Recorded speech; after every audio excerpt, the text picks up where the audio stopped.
PTI के long मार्च और एहतजाज का मामला आईजी इस्लामाबाद ने तफसीली रिपोर्ट इस्लामाबाद हाई कोर्ट में जमा करवा दी है। पीटीआई 25 मई को भी अपनी गारंटी के खिलाफ वर्जी कर चुकी है। आईजी की जानिब से ये रिपोर्ट जमा करवाई गई है। आमिर सईद अब्बासी हमारे साथ मौजूद हैं, उनकी जानिब बढ़ते हैं। आमिर, बताएगा क्या कहना है इंतजामिया और आईजी पुलिस का?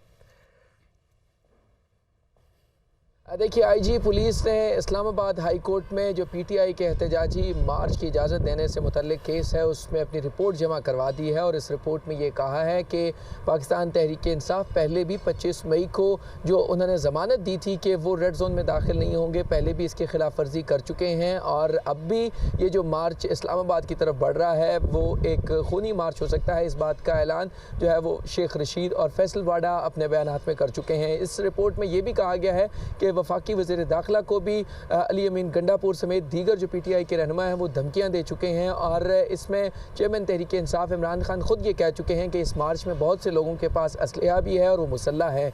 इसमें यह भी कहा गया है कि पीटीआई ने अपने बहुत से कारकुनान को न सिर्फ दीगर सामान दे रखा है पुरतशद्दुद वाक़े के लिए, बल्कि गुलेलें भी दे रखी हैं। लिहाजा एक पुरतशद्दुद एहतजाज का इम्कान है। लिहाजा अदालत अगर मुनासिब समझे तो पीटीआई से एक ज़मानत ली जा सकती है और उनसे शराइत जो तमाम हैं कि वो पुरअमन अपना एहतजाज रिकॉर्ड करवाएंगे और उसके बाद पुरअमन तरीके से मुंतशिर हो जाएंगे, तो उसके बाद अदालत मुनासिब समझे तो एहतजाज की इजाज़त दी जा सकती है। लेकिन इस रिपोर्ट में आईजी इस्लामाबाद पुलिस ने यह कहा है कि जिस मरकज़ी शाहराह पर पीटीआई एहतजाज करना चाहती है वहाँ से बहुत से जो डिप्लोमेटिक मिशंस हैं वो मूव करते हैं। मरकज़ी शाहराह है, इसके अलावा रोड्स बंद होने का ख़दशा है।